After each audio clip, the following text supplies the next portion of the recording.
To Nicaragua now, where students are expected to hold new protests today.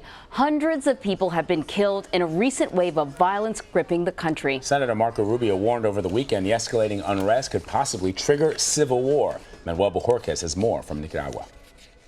Within minutes of arriving in the capital, we encountered an anti-government protest and the sound of mortar fire. Hola, ¿cómo estás? We found several young men masked and holding homemade mortar launchers.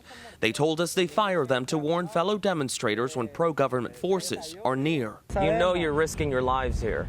Sabemos, pero esta es una lucha. But this is a struggle. Se nos quitó. The fear is gone. Yes, he says, the fear was gone on April 19th. That's the day protests started over proposed cuts to Social Security benefits. Government forces are accused of killing more than 40 people that week. Hundreds have been killed since, some even attacked while hiding in a church.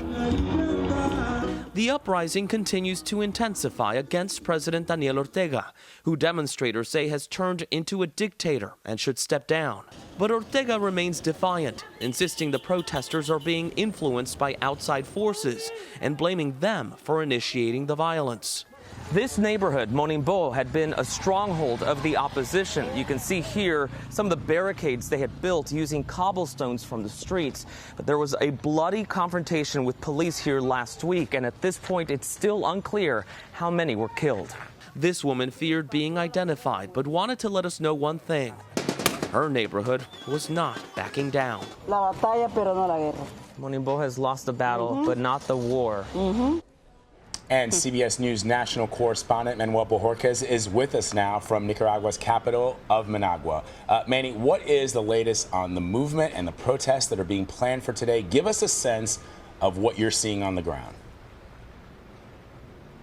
Well, as you've mentioned, this has been going on for months now, and it has turned violent at times. We do understand this afternoon there is a protest that is planned heading towards one of the universities here in Managua. You have to remember this was a movement that started largely with students at the universities and then continued to grow. The big question, of course, today and any other day here that we have those demonstrations is whether they will become violent, whether the national police will decide to move in.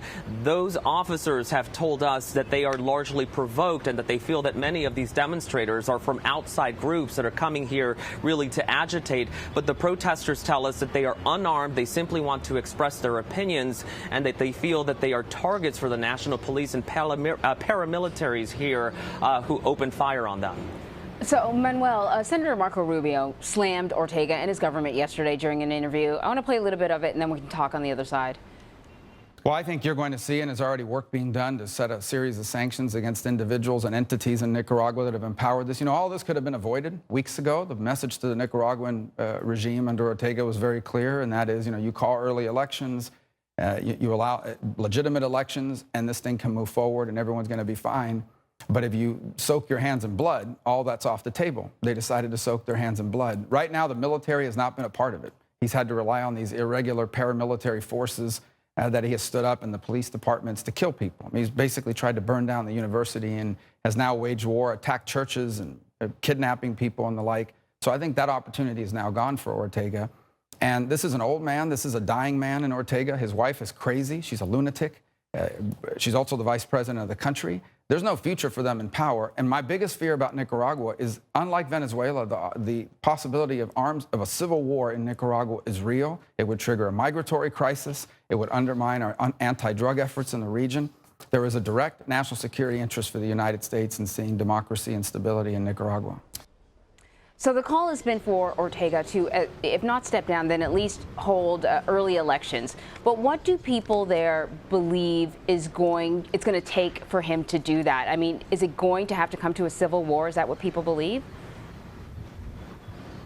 Well, that, of course, is the biggest fear here, that this would become a prolonged conflict and possibly a civil war. No one really at this point is talking about civil war. These remain demonstrations. But at the same time, many of the people in the opposition do not feel that Ortega will go quickly or easily. So they do have this sense of needing international attention, needing international pressure to be placed on the presidency here to get some sort of change. At this point, however, there is no sign of Ortega backing down, even though several international organizations have called on him and his government to stop the violent suppression of those demonstrations. They have condemned the actions of the government.